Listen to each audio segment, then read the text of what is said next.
Tonight we're reading Cole's Little Treehouse, book number 1. Silky the Flying Cat.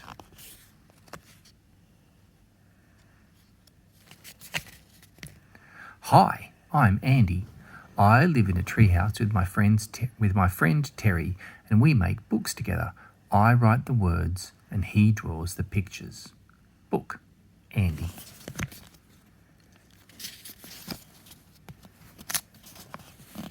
Hi, I'm Terry. I live in a treehouse with my friend Andy and we make books together.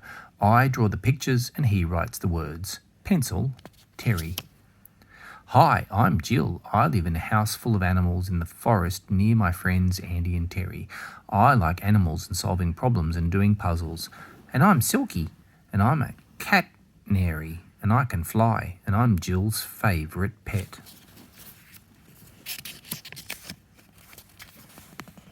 If you're like most of our readers, you're probably wondering how Jill's cat Silky became a cat-nary.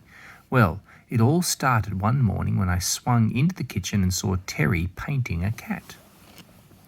And when I say painting a cat, I don't mean he was painting a picture of a cat. He was painting an actual cat, bright yellow.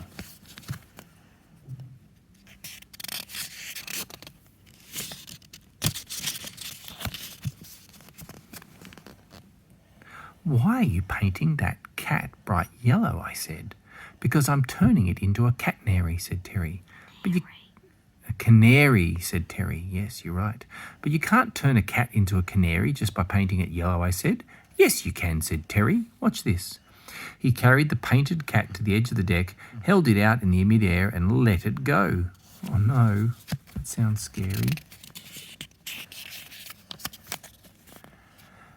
Oh no, I said, but I needn't have worried. The cat didn't fall. 2 little wings popped out of its back, and then it tweeted and started flying. Tweet, eek.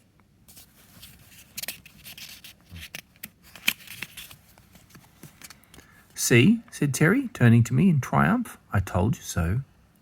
We went to the observation deck and used our telescope to watch the cat fly. Cloud, cat-nary.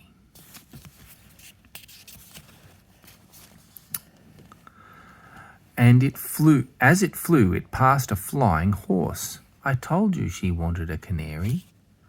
Flying horse. A man floating along on a balloon toilet. What?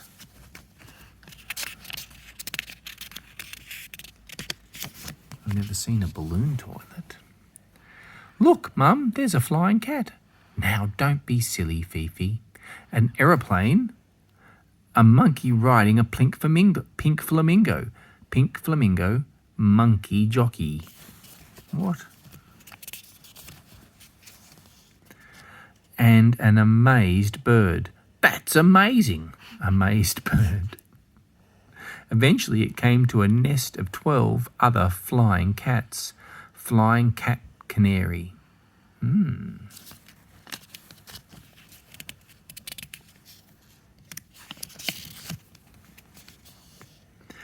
There was Fluffy and Puffy and Purry and Blurry and Scary and Fairy and Scratchy and Slashy.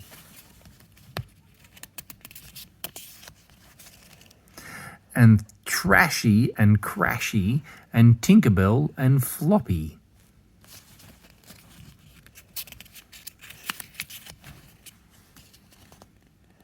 And the cat flew down and joined them all. It now had 12 new friends. Just then we heard someone calling us. Andy, Terry, are you there? Uh-oh, said Terry. That's Jill. She's probably looking for her cat. Don't tell me that was Silky you just turned into a canary, I said. Okay, I won't, said Terry. But it was. Oh no.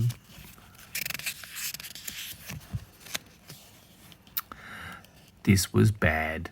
Jill loves that cat. She lives in a house full of animals and she loves them all, but she especially loves Silky. Jill is going to be really mad when she finds out what you've done, I said. Maybe we shouldn't tell her, said Terry. Good idea, I said. Let's pretend we're not home.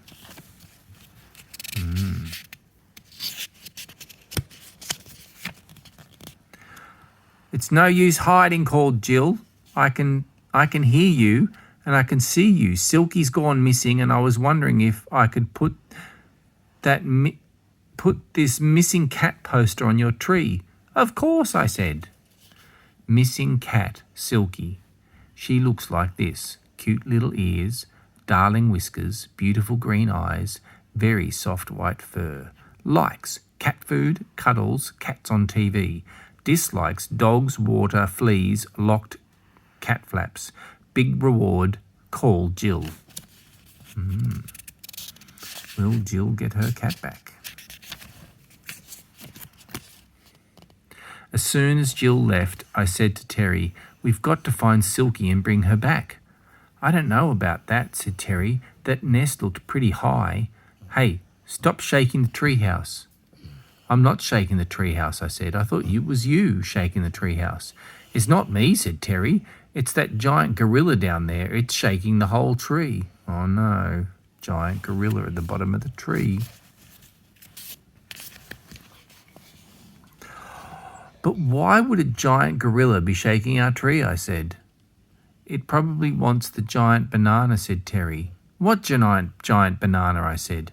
"The one I made last week with the enlarging machine," said Terry. Is it? "Then give it the giant banana," I said. "I can't," said Terry. "I ate it." "Banana!" shouted the gorilla. "Banana!" "We don't have any bananas," I shouted down to it, but it was no use. It just kept shaking the tree. "If only Jill was here," said Terry. "She'd be able to talk to it." "Yes, but unfortunately she's too busy looking for a cat," I said. Banana.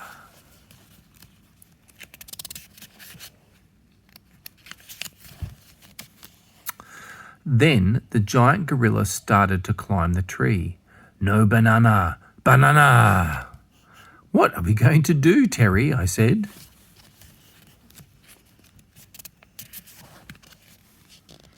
But Terry wasn't listening to me. He was looking into the sky. "Can you hear that?" he said. "You mean the sound of a giant gorilla climbing the tree?" I said.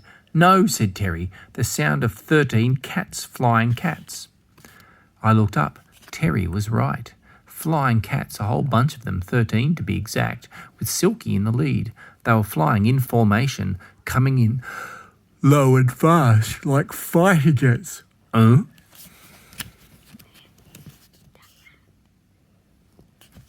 gorilla is thinking, what are these flying cats? "The flying cats will save us," said Terry. Sure enough, the cats swooped in and began attacking the gorilla. The cats swooped and the gorilla swiped.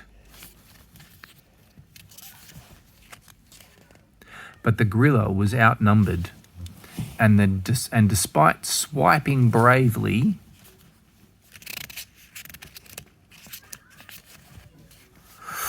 it lost its footing and fell from the tree.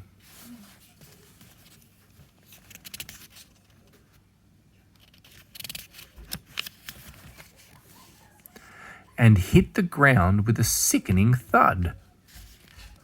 But it didn't lie there for long. The cats flew down, picked it up. Oh no, what's going to happen to that poor gorilla?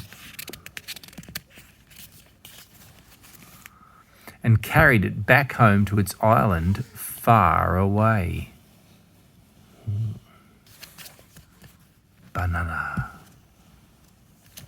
Poor gorilla. That's when Jill came back. "Was that Silky I saw flying away from your treehouse with the giant gorilla?" she said. "Well, yes," I said, "but it wasn't my fault. It was Terry's. He painted Silky yellow and turned her into a canary.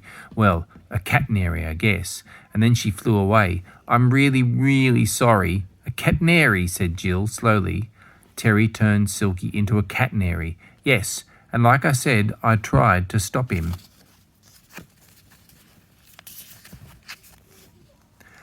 "But I'm so glad you didn't," said Jill. "Huh?" I said. "You don't mind?"